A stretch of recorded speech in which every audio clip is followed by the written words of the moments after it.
one man, one boat, pitting a frail partnership against the unrelenting fury of an Arctic sea. Dwarfed by the enormity of their opponent, leading lives of unbearable hardship. With Lonely Doryman, it starts off, a single boat on a wide ocean, and you got this VO that seems like a documentary style, just to kind of set the stage of like what we're looking at, like what this person does, why is he here, why is he on this boat. And then at some point, I noticed the trend of using dream sequences and surrealism in the moment where I guess the boat capsizes and he's, you don't see that, but you see the dream sequence and all this religious imagery intercut with images of a potential lover. And then he suddenly awakens discombobulated on an abandoned island in an abandoned building. And we're kind of left to think, what happened, but you infer it at a particular time that the lonely, doryman is no longer with his boat, and now he's lonely without his boat. And it uses a lot of flashback in this film to provide exposition. So when we go back to those moments where he's speaking with, the woman he's in a relationship with, and her expressing her concerns about him choosing this life and how it's unsafe, it's kind of like almost reminiscent of your thoughts when you're in a bad situation and you're thinking back to that moment where someone was warning you about that situation that you are now in. He's slowly losing his mind, and it gives some foreshadowing about, how, people lose their mind sometimes when they're out on the ocean and they start to visualize this lover. And then in one case, one guy actually went overboard looking for this lover that they kept seeing and was never to be seen again. And in a way, this is a similar story. It's just that his lover is a man. He's, almost using these visions to get by, but at the same time, when they don't come in the moment that he needs them, he gets frustrated. In his frustration, he destroys the one connection he has to the world, which is that, cassette player, and immediately regrets it, and immediately is so upset about the fact that, he has lost that one connection that he had. But finds joy again when those visions come back. Now, I don't think that this person is ever real. I do think this is a figment of his imagination. I don't necessarily think that this is going to end as a happy ending for this man in this castaway situation. But I do think that, he is inevitably losing his mind. And if the comfort comes from feeling like you have this lover to be your companion, you get your comfort from where you can get your comfort from. But I do think that this film is meant to sort of make a play at what happens within your subconscious in those moments where you are, losing it and becoming delusional. And really, it found a really creative way of visualizing these delusions, and showing how, a collection of memories looks from an audience's point of view, looking in. I thought this film was really beautiful. I loved how you placed your characters in relation to the large rock formations. I love that, you made them feel like really small amongst this like vast water world that they were in.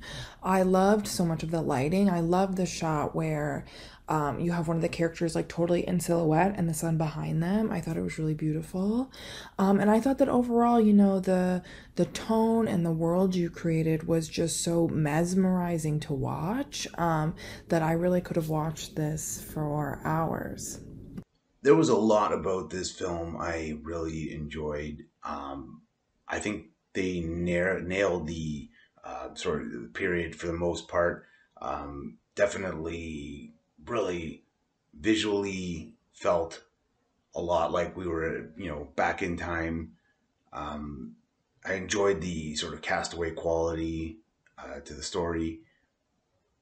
The only hiccup near the beginning was the audio was pretty almost inaudible, which normally is a real red flag, and a lot of viewers would just tune out right away because for whatever the reason, people are very unforgiving about bad audio. But it picks up, and it carries through really well. It's unfortunate that the trip up in the audio is right at the beginning, because that honestly could turn a lot of people off. But I stuck with it. I'm glad I did. It was a great story. It's told really well. Most of the performances are really great. So all in all, just a strong film. Good job, everyone. The Lonely Doryman definitely gave me heavy Castaway vibes, even down to the cassette player being the Wilson stand-in. It was very interesting. I always enjoy watching these like survivalistic movies. Just watching as the months go by and they're forced to survive on this island.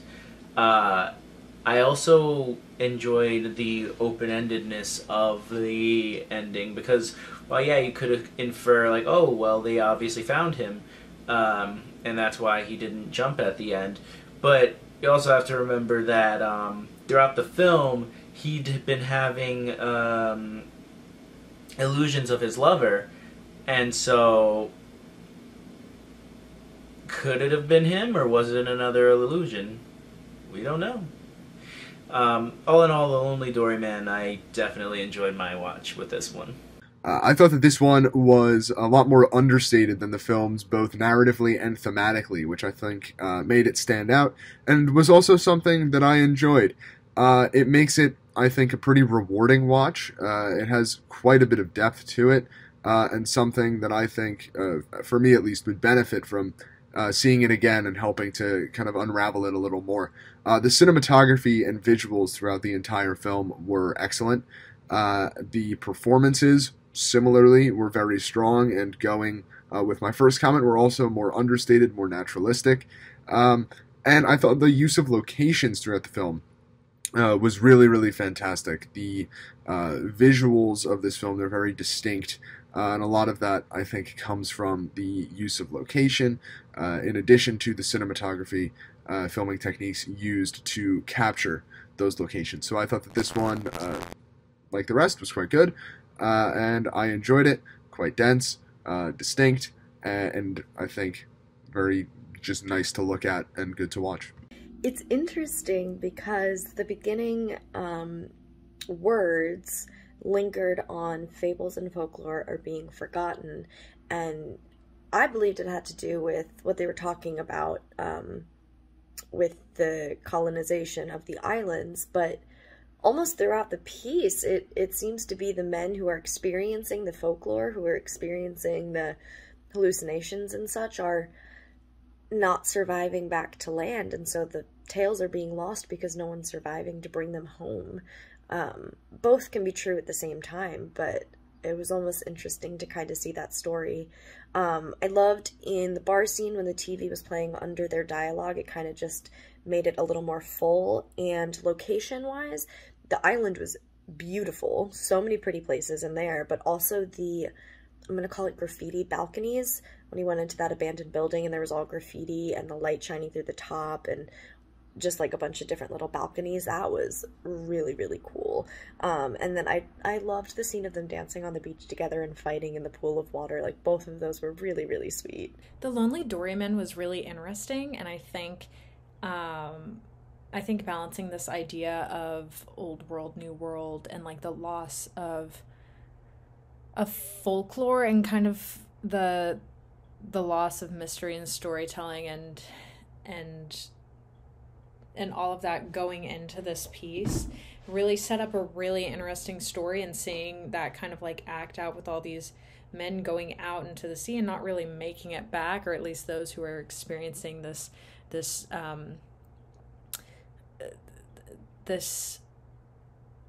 fable almost happen to them don't come back. I think it was really interesting. And I think it was really poignant that you did this from an LGBT perspective, and seeing those who experience this knowledge or this tale and how they don't go on. And I think that's telling, and I think it's you know, a metaphor for those that, you know, learn about this themselves or express themselves in a certain way don't always go on, and you see that within this piece. So I think it was a really interesting take, and I think it was really well done, and I would love to see another iteration of this story. I think there's so many places you can go with it.